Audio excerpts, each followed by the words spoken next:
sit there, then you can listen to it, and you're ready to go. If you feel you, Yeah. ready to.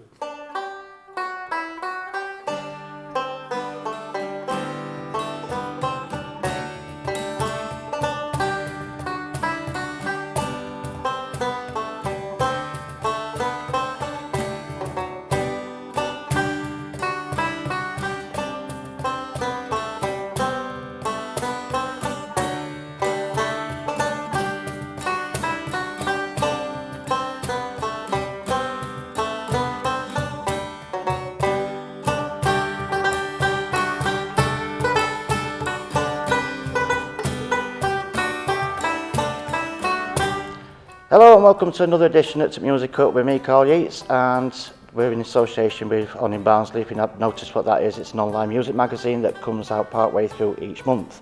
And we're here with Barnsdale Hood, and I know Dave and I know Alan, but I don't know what your name is, sir. Bob. Bob.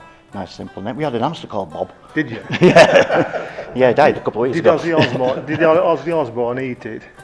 No, he died a couple of weeks ago. I think of heat stroke. So we've just listened to some of your tunes of practice. I've got some of your footage anyway of various places where you've been. Give us an idea where you started from and how you came about. Because I know you do talking on this bit, don't you? You remember it better. I usually do, yes. Well, I'd got back into playing guitar about 6 or 7 years ago, after not touching the guitar since about 1979, I think. And started coming to the New Hope music project where I met Alan. I'd seen Alan before at the Barnsley Folk Club, but we'd never really met as such. So I started coming down here and getting into the sort of Celtic music side of things, and he invited me along to go to the Celtic sessions, and I started getting into that as well. And then one Sunday afternoon I got a phone call from young Mr. Jones here, saying that he was looking for a guitarist to back him during that live in Barnsley, the weekend that they have, or the Saturday they have when there's live music all over Barnsley. Would I back him? And I thought, ooh, but go on, give it a go. So we did a session at the Funky Buddha, as it was in those days, in 2015. It was an interesting first gig, because they kept the piped music on all the time we were playing. Well, that went well, didn't it? You were very good at that. It wasn't a very good gig, but having said that, I felt quite happy with what we'd done. Yeah. And so it sort of built up from there, and ever since then we've been Barnsdale Hood and performing in all sorts of places all around the area. I mean, you don't just do in Barnsley, though, have you? I mean, I've seen you go across to Cleckheaton and all sorts of places, folk festivals and such as well, haven't you? So It's certainly built up over the time, yes, we go lots of different places now, and it's becoming, every year we do a little bit more, don't we? I suppose your name gets around and people know what you're doing, people ask you to come and take, I mean, at the Cleckheaton one we did recently, they asked us to run the session there, so we organised a session for the Saturday evening, and it was, again, very successful. okay. And I know you do quite a bit of charity gigs as well, haven't you? Because I mean, I'm part of Barry High's group, and you did that for us not so long ago. That's basically what we are. We've always said that we aren't here to earn a living out of this, we do this for the fun of it. I like to say I'm trying to reclaim the word amateur, not as somebody who doesn't do something very well, but somebody who does very well, but for the love of it. Yeah. And that is what we are. As I already mentioned, the New Hope music project, which is established to try and encourage other people to come and learn to play instruments, but of course it takes money. So if we do get any money, we don't take it as a salary, we don't earn it ourselves, but we ask them to give us a donation to the New Hope project, and there's a separate bank account and it goes into there, and that's what it's used for. So talking about, how did you end up part of these two then? Right, I've known Alan for years with a past common interest, which was cycle racing, wasn't it, Alan? And he asked me to go down to Barnsley Celtic session, and I said... Imagining him on a bike. Oh, oh no, we were very good, Yeah. very good. And so he says, come down to Celtic session.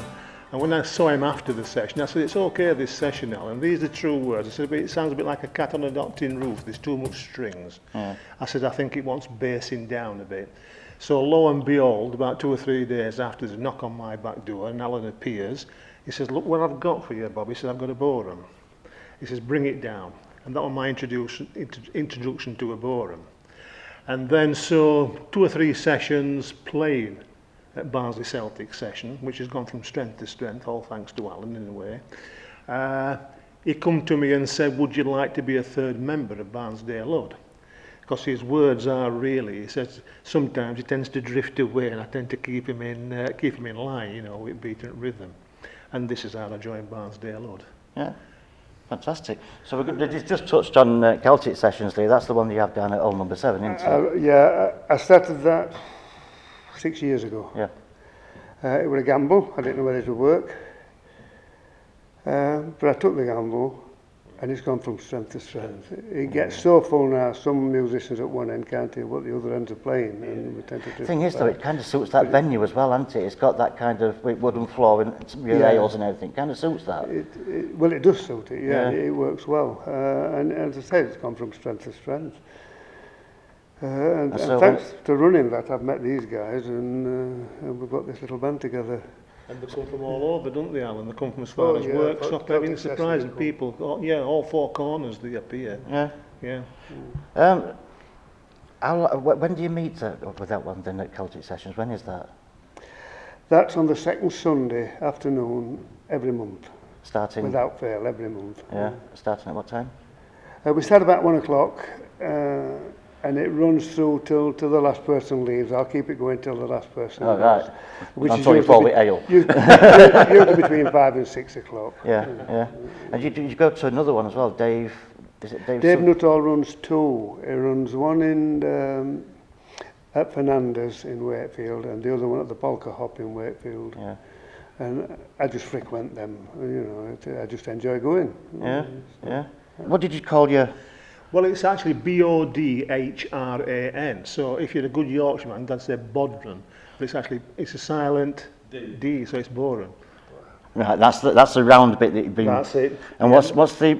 I'll call that a beatbox though. No, there again, it's got a silent J entered. It's a K-on. K-A-J-O-N. And you see more of them around these days and all that, don't you? Because apparently, I mean, anybody who's a drummer and got a full drum kit, they can't obviously carry the kit everywhere with them. So this is supposed to be able to replicate more or less a full drum kit. So you'll get people out on streets will take them, you know. Yeah, I've seen them about. Yeah. I've actually witnessed, we went to a session up at the Huntsman, and there's a guy, it was a few years ago now, but he actually turned up with a drum kit. Now, the Huntsman is quite a small pub, and by the time he set his drum kit up, there wasn't much room for the rest of the musicians. But turn up with one of those, and your quid's in. It's no problem. I quite like the sound of that being part of it, actually. Yeah. It's ideally, you see, I mean, I do go to a blues session and play a lot of blues on that. Yeah. And we feel that that might be better for slower songs than Boran. Yeah. You know what I mean? Yeah. And my first gig with them was in Annie's bar, weren't it, on Barnsdale Live? And that went down okay, didn't it? Certainly did. Yeah. And you've got something to sit on all the time, haven't you? You've always got something to sit down. Oh, we all sit down to play. So going to playing, I mean, obviously you're playing folk, but we haven't actually talked about what kind of folk it is. It's instrumental. We don't do folk songs. Right, okay. It's all instrumental. Loosely, I mean, the phrase we tend to use these days is Celtic style. Right. It's any sort of folk music from Scotland, Ireland.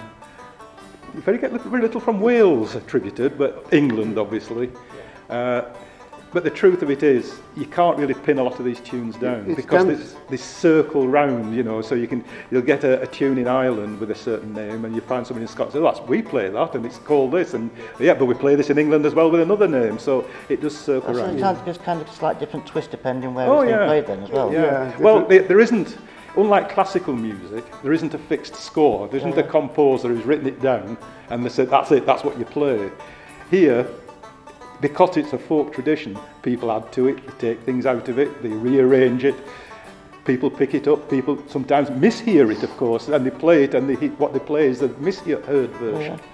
So it's quite a fluid sort of music.